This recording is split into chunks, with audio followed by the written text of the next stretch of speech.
বৃষ্টির মধ্যে জুম্মার নামাজ পড়তে আমরা কোথায় গেলাম, কি করলাম, আমি আর সাদিক ভাই সবকিছু থাকছে এই ভিডিওতে। এবং ভিডিওটি অনেক বেশি ইন্টারেস্ট কারণ এখান থেকে সিঁড়ে ছাড়া নামার অভিজ্ঞতাটা অস্থির হবে, তাই না? আসছিলাম যখন রোদ ছিল, এই কারণে মেঘলা ওয়েদার। সালামু আলাইকুম রহমতুল্লাহ, আমি আরাফাত আবদুল্লাহ। বৃষ্টির জন্য জুম্মার নামাজ পড়তে বের হতে পারছি না। বেলকনিতে এসে দাঁড়িয়ে দেখতেছি কি অবস্থা ওয়েদারের। এর মধ্যে দেখতেছি তুখোড় বৃষ্টি চলতেছে। আবার বৃষ্টি কিছুটা কমার কারণে নিচে এসে দাঁড়াই সাদিক ভাইয়ের জন্য। সাদিক ভাই দিকে কল দিয়ে আমাকে বলতেছে যে আপনি একটু আমার বাসার সামনে আসেন, আমাকে রিসিভ করে নিয়ে যান। আবার গেলাম ওনার বাসায়, উনি অলরেডি চলে আসলো। এরপরে আমরা বাইক নিয়ে আমার বাড়ির সামনে দিয়ে চলে যাচ্ছি শহরে কোথাও একটু নামাজ পড়বো।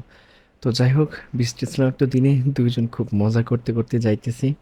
এর মধ্যে বড়বাজার মাথাভাঙা সেতু পার হয়ে আমরা বড়বাজারে চলে আসি।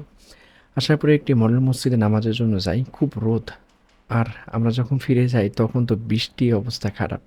যাই হোক, মোটরসাইকেল রেখে মসজিদের মধ্যে প্রবেশ করলাম। হুজুরের খুতবা শুনতেছি মনোযোগ সহকারে। একজন শ্রোতা হিসেবে চেষ্টা করতেছি সুন্দরভাবে খুতবা শোনার। নামাজ শুরু হয়ে গেল।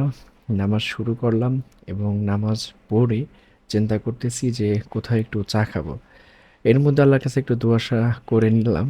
ও মোর খোদা! নামাজ পড়ে দেখছি বৃষ্টি, অবস্থা খারাপ বাহিরে। মোটামুটি অনেক সময় ধরে বসে ০.৫ ঘন্টা ২০ মিনিট এভাবে ২টা প্রায় ২০ পর্যন্ত আমরা বসেছিলাম। ২০-এরও অনেক পরে আমরা গেছি। প্রায় ২টা ৩৫-এ দেখে আমরা মসজিদ থেকে বের হয়েছি, এমন একটা অবস্থা। বাহিরে বৃষ্টি কমেই না। তো অবশেষে বৃষ্টি কমলো। আমরা বাহিরে আসলাম। আসার পরে একটু ফটোশুট করলাম ছোটখাটোভাবে। সাদিক ভাইয়ের বলতেছি এখান থেকে সিঁড়ে ছাড়া নামার অভিজ্ঞতাটা অস্থির হবে, তাই না? ধরেন যে থপান থপাত থপাত থপাত থপাত করে নিচে পড়ে যাবে একেবারে যে স্যান্ডেলের কাছে। ছোটখাটো ফান করে মসজিদের সামনে একটু ছোট্ট করে ভিডিও নিলাম মেঘলা ওয়েদারের। তো আমরা এখন বাড়ির দিকে যাব। দেখা যাক কোথাও একটু বসা যায় কিনা। তবে কৃষ্ণচূড়া ফুল দেখে ভালো লাগলো, তবে আরেকদিন দেখাবো এটা। তো যাই হোক, সবশেষে বাড়ি আসলাম। আর কোথাও কিছু দাঁড়ানো হয়নি কারণ বৃষ্টি হচ্ছিল আবার। তো যাই হোক, নিত্য নতুন ভিডিও পেতে আমাদের সাথে থাকবেন, ফলো করবেন এবং সাবস্ক্রাইব করে সাথে থাকবেন। আসসালামু আলাইকুম রহমতুল্লাহ।